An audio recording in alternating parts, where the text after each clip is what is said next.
All right, boys and girls, looks like we've got some algebra to do here. It says, without a calculator, find the x-intercepts of this function. A couple ways to do it. We can factor. Sometimes we can use a formula. Sometimes, if you're really lucky, you can use inverse operations. But that's when you only have like something like this, and all the other terms are constants, and then you could use inverse operations. So here, no luck. Now, one thing to note: if this part wasn't here.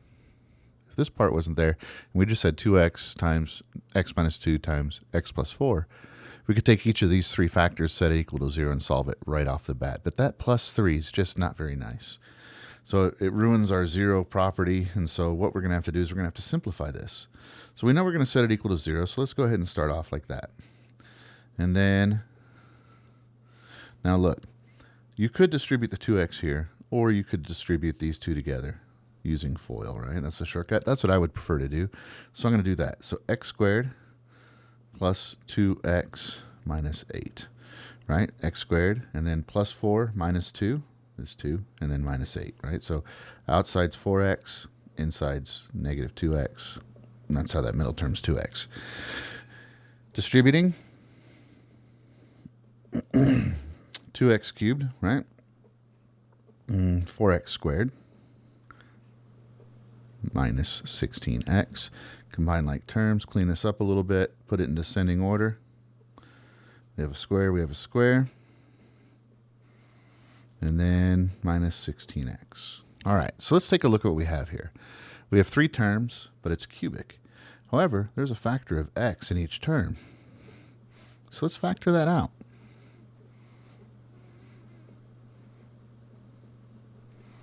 Now we have a quadratic. Worst case scenario, we'll use the quadratic formula, right? So I know one answer is 0, 0.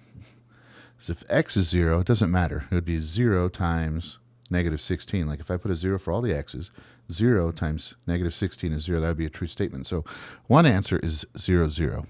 And so right off the bat, I can get rid of those two options. Do you see? So it's either option A, or B, or D. Now, this is not factorable. There's no combination of factors of 2 and 16, right, that make a 7. I know that they're opposite signs, so you could do 8, 2, you could do 2, 8, you could do 16, 1, whatever. None of them work, so we're going to have to use a quadratic formula. Even if you're an expert, do yourself the favor. Oops, before I see. Write it out. Right, that's a minus sign right there. So B, 7. A, 2, C, negative 16. So let's plug all that in, right? So x equals negative 7 plus or minus the square root of 49 plus 8 times 16, right? 4AC is 8 times 16. Real simple calculations. Just do them in your head before you use your calculator. There we go right there. Sorry, I didn't have the paper very well centered, but get the idea. So we're going to have to use our calculator for this. Our handy dandy, trusty little calculator. So we'll do that over here. All right. Yep, calculator. All right.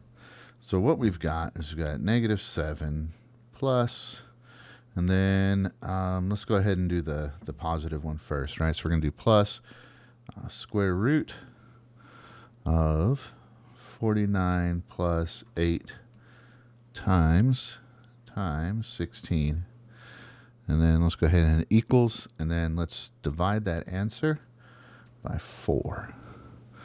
So we've got 1.57603. That's one answer. Okay, so now let's do negative 7. Let's do the minus this time. Square root 49 plus, yep, there we go, 8 times 16.